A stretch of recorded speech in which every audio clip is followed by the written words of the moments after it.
আপনাদের সরকার সিদ্ধান্ত নিয়েছে ইনশাল্লাহ আগামী 5 বছরের মধ্যে প্রত্যেকটি উপজেলার 51 বেডের যে হসপিটাল এটাকে আমরা ইনশাল্লাহ 101 বেডের হসপিটালে আমরা নিয়ে যাব।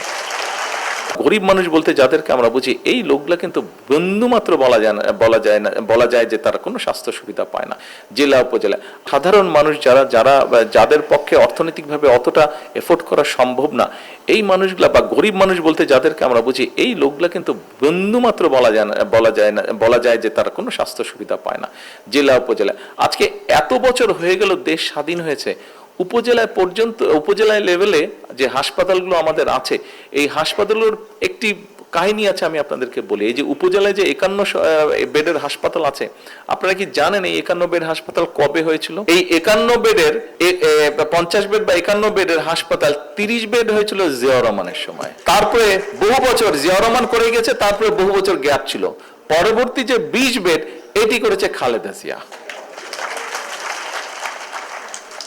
আচ্ছা, এবার আপনাদের সরকার সিদ্ধান্ত নিয়েছে ইনশাল্লাহ আগামী 5 বছরের মধ্যে প্রত্যেকটি উপজেলার 51 বেডের যে হসপিটাল এটাকে আমরা ইনশাল্লাহ 101 বেডের হসপিটালে আমরা নিয়ে যাব। এখন আসেন একটা হতাশার কথা বলি। এই যে 51 বেডের যে হসপিটাল, একটা হসপিটালও কি আপনারা জানেন যে ডায়ালিসিস করার মেশিন নেই? উপজেলা হাসপাতালে ডায়ালিসিস হয় না কি? একটা মানে ফ্রাস্ট্রেটিং কথা।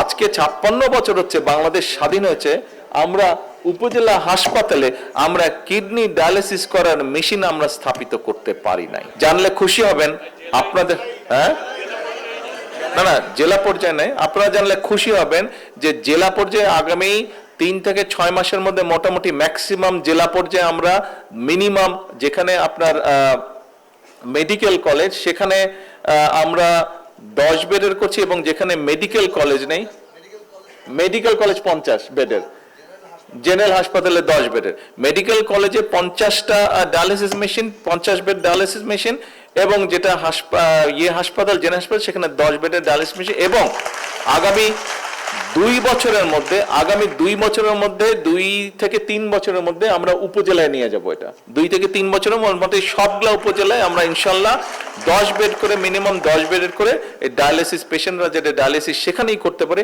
সেই ব্যবস্থাটা আমরা করছি।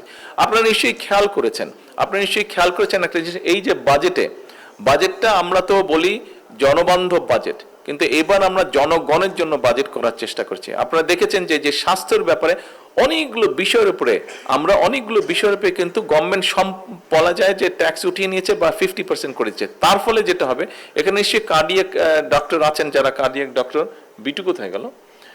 কার্ডিয়াক ডক্টর আছে, যেমন আমাদের একটা ডাক্তার আছে, জানেন, ছেলে আমার সাথে আছে, বিটু নাম, ও কার্ডিয়াক স্পেশালিস্টও।